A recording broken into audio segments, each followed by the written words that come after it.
part 3.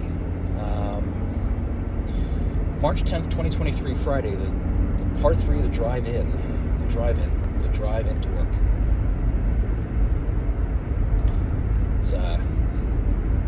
So anyway, at the end of the second section, I was explaining why I'm leery, why I'm Dennis Leary. Now, why I'm leery to do the one of the things I was talking about. Like I was just talking about content for the channel. Like obviously, although I've established certain things in the channel, I haven't established exactly what the content is going to be.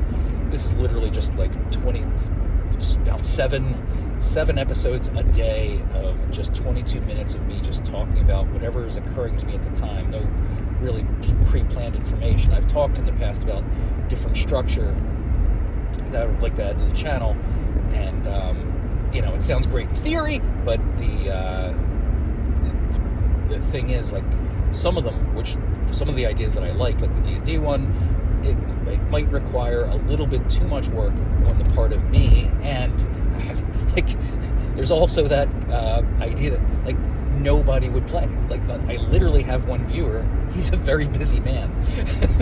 So I also don't want to impose on him and say, hey, here's the deal, I'm gonna run a campaign, you can bring other people in if you want, but you guys, you have this timeline, you have to watch my video, which is 22 minutes long, so you have to make 22 minutes during your day, and then you have to role play.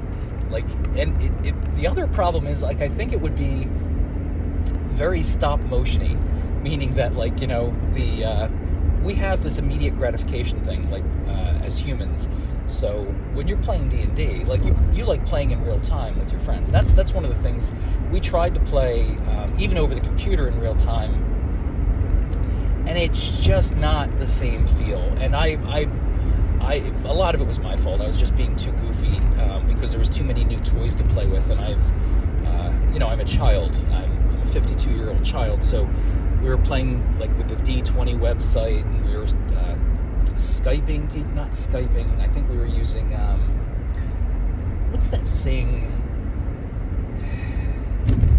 It's this thing.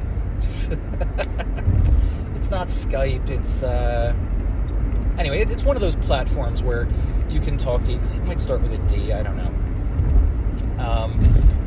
And it's so we're using that to talk to each other. We're also using the D20 website for the maps and moving the characters around, and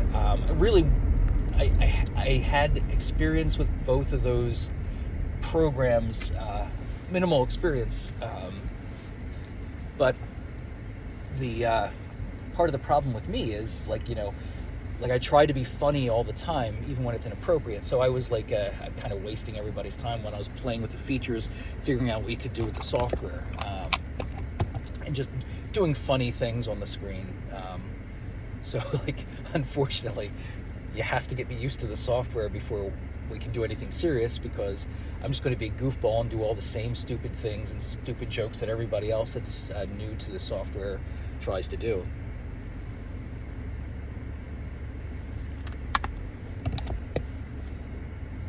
If I do this again, I definitely won't use the plastic mug. I'm going to use the stainless steel travel mug with the acrylic top.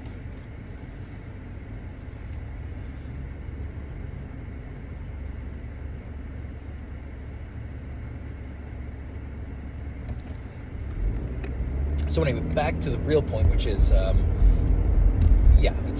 kind of the same thing. I'm just going too granular with the D&D thing. So I still haven't landed on any kind of structured content for the channel yet. I think maybe I could talk about recipes. I like talking about food. I think that's pretty obvious. I don't know how interesting that would be. I could do an audio book. I could memorize a chapter of a book every day and then just recite it as I'm driving to work. That sounds really boring. Boring for me and boring for the listener, because I wouldn't do a whole book. I would just pick random chapters of random books, and that's it. You would get that chapter of that book, and then I guess I would get sued for copyright infringement. So I'd have to rely on books that are out of copyright, read you stuff from like the 1800s, which I do have a lot of books like that from then. Slide rules, but I say I collect slide rules and ties. I didn't mention that I also collect books. I love the smell of old books. I haven't read all of the books I have. Some of them are just painful to read. I have a book of jokes, like a really old book of jokes, and I don't think, me and my wife sat there one night, we wanted to make a party game out of this, and I don't know how to do it. I don't know what humor was like a century or two ago, but none of the jokes are funny, and some of the words, I have no idea what they are. It's crazy. Like I think I will grab that book and just read you a couple snippets out of it and just explain to you like how bizarre this book is. Like, it was literally a thick book of humorous jokes, anecdotes, and stories from whatever 1700s, 1800s. I don't really remember. I want to say 1854, but I'm sure that's wrong. And like, there's like, we're reading it, and we're just like, what's a joke? I don't get it. So that'll be interesting. I could probably squeeze through here without killing anyone.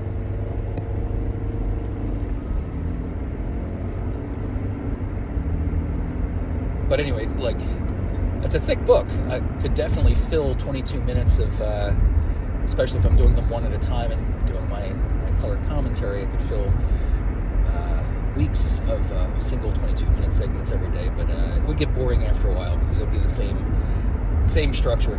Read a joke that doesn't make any sense, comment on the fact that it doesn't make any sense, move on to the next joke.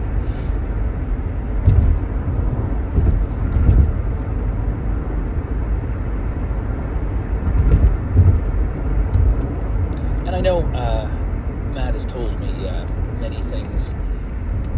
I just, a lot of the hacks and things like that, even giving you the recipe for, it just doesn't seem like this is the appropriate format for that. Like, I feel like that would be more of a visual format.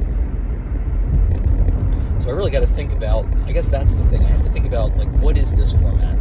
This is, even though it's video, it doesn't make any sense as a video because it's just me sitting here driving. This is really more of a podcast than it is a video, because the video is meaningless. You're just staring at my face while I drive to work.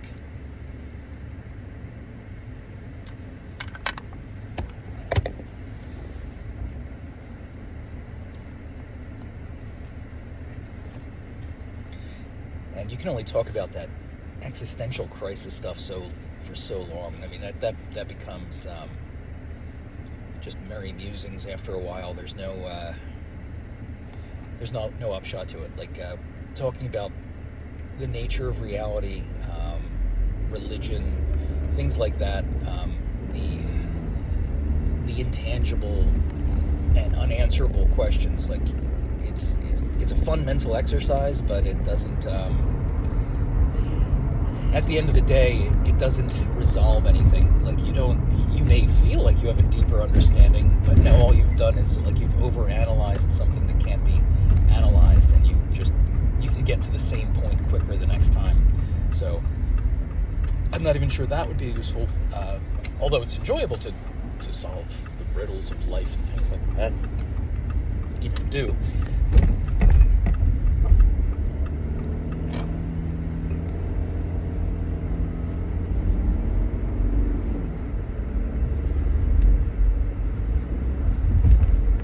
I wish I could talk about work. I could, or what I do. I can talk about software that I love, and I've mentioned this a few times. I love Excel. Excel is fun, and the more I learn about Excel, it's kind of like just the universe and life in general. The more you learn, the more you know. The more you learn, you know. Yeah. I'm gonna try to say that again. And I'm probably going to fail. forget Excel for one moment. All I'm going to say is, just in life in general, the more you learn how little you know.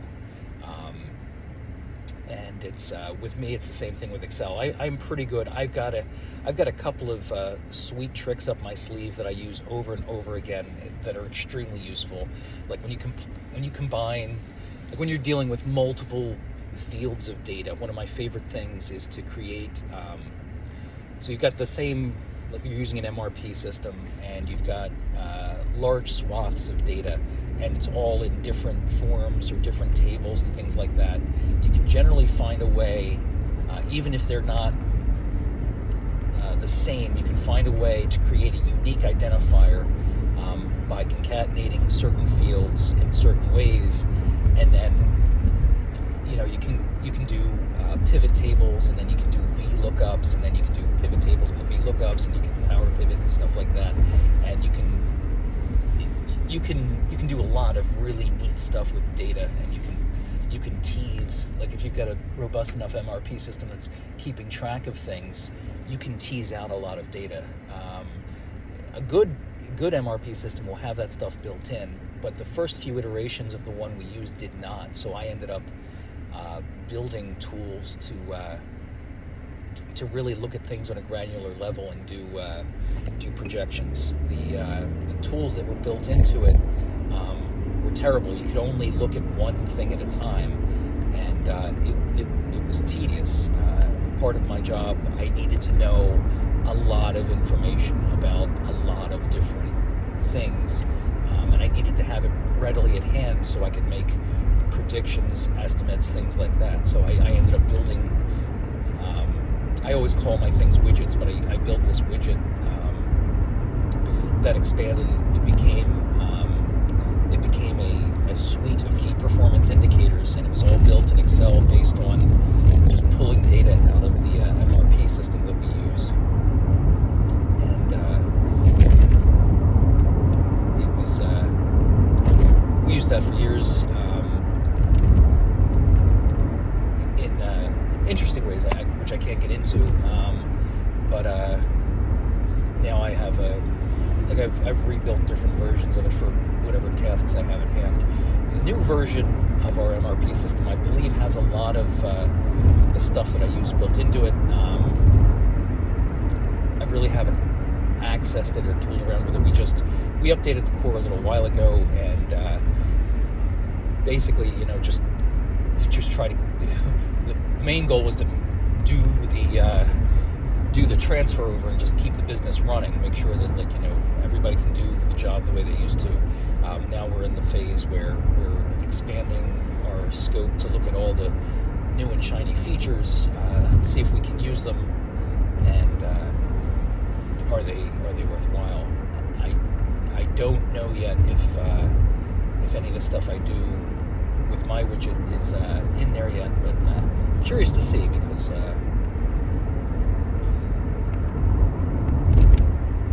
it'd be nice if it was, because when you're using an MRP, like one of the driving things is you always should stay within the system. I pull a lot of stuff out of the system just to look at it the way I need to look at it, and so I can look at large amounts of data at once without having to look at one tiny little stream. Like, I need to know all these work centers, how overloaded are they? Like, it's not a one-to-one relationship, so I need to know. Like, sometimes I need to model moving manpower around and things like that. Anyway, I'm going to stop because I don't want to accidentally get too deep into work stuff.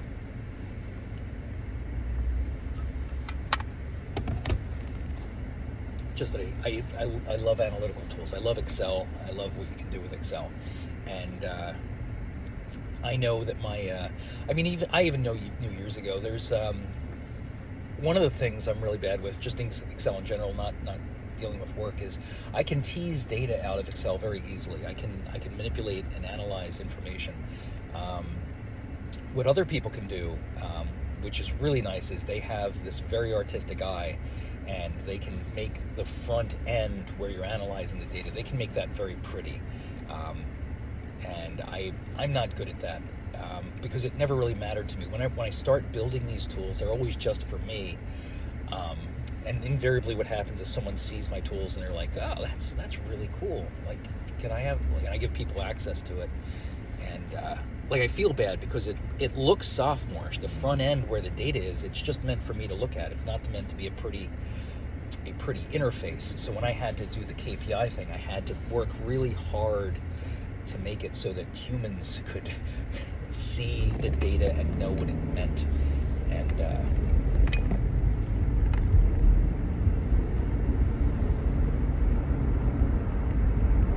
I should have just kept it my little secret. It just added so much extra work to me for a while.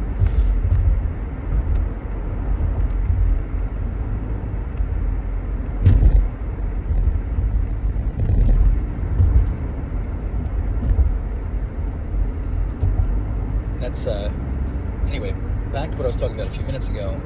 Outside of Excel, like the more you know, the more you know you don't know, and that's and you don't know what you don't know. It's true, and it's one of those reasons why they talk about this all the time. Why less intelligent people think they're very intelligent? Why intelligent people think they're dumb? I think it's unfortunate. The more you learn, the dumber you feel, because there's endless knowledge to acquire, and you always, no, not you always, but I often feel foolish when I learn something that I just some things you can't know, you can't look at a book and know all the words in it, but there's just certain things you learn as you go along, and you're like, why didn't I already know that? Even these endless life hacks, when I'm doom scrolling, every once in a while I'll see a hack, not the fake ones that are just completely ridiculous waste of your time, but there'll be just these actual simple little hacks that make so much sense. And here's a really bad example of one, and it doesn't matter to anyone because nobody actually drinks this kind of milk,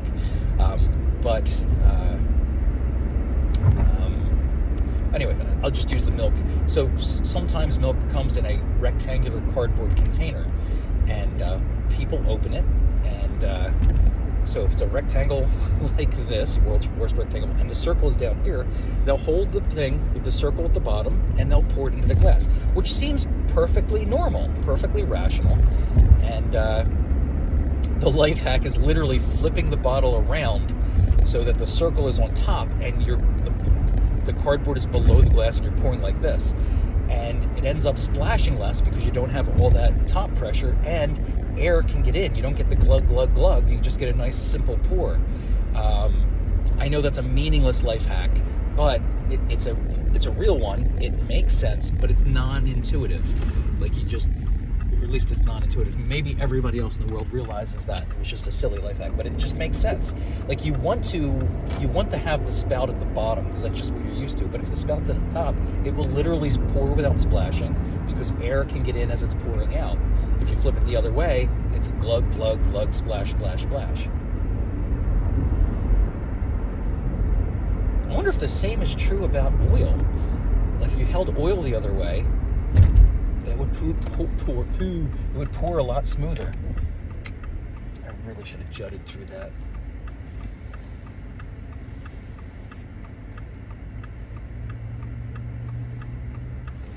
Oil is viscous though, and the top is narrow, so it might not have the same effect unless you pour it really slow. You're usually pouring into a funnel, so it doesn't really matter. Although I've been in a situation a couple of times where I've had to pour oil directly into the radiator, no, not into the radiator, into the oil inlet on top of the engine, and I bet you if I had done it the other way, it would have been less splashy and less messy.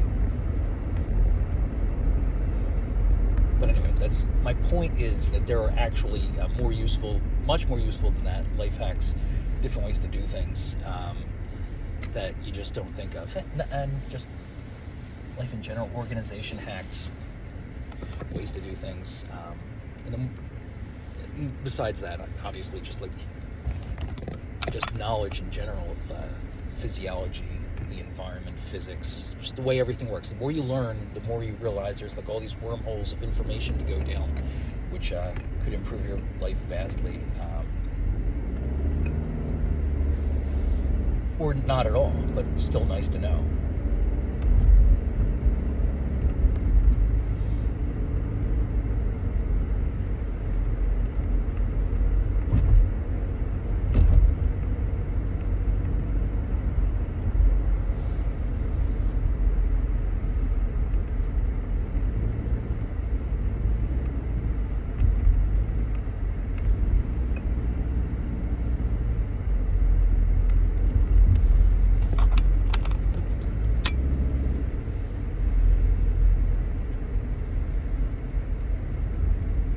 Blech.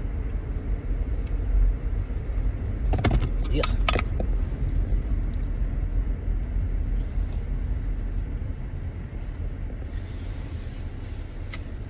It was the dregs of the coffee. Yeah.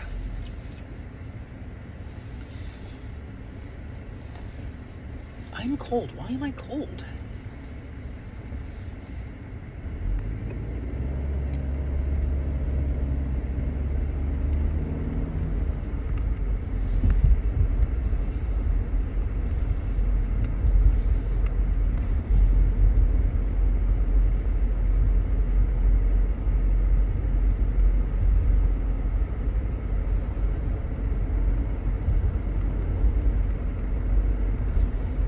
I guess the worst part is like as you get like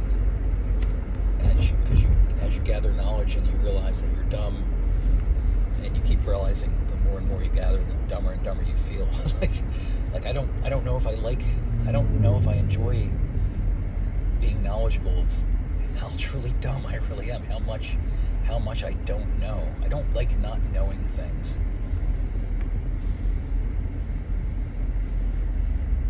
I definitely don't like knowing that I don't know things. That's even worse.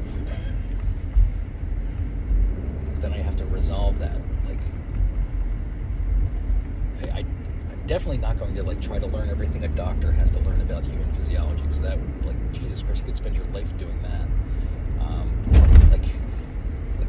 Do you really have to make a conscious decision not to go down a certain path and try to learn stuff, or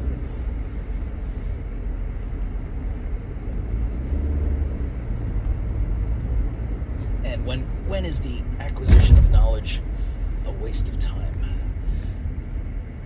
Is it ever? We're well over the 22-minute mark. Son of a diddly. All right. Have a wonderful day.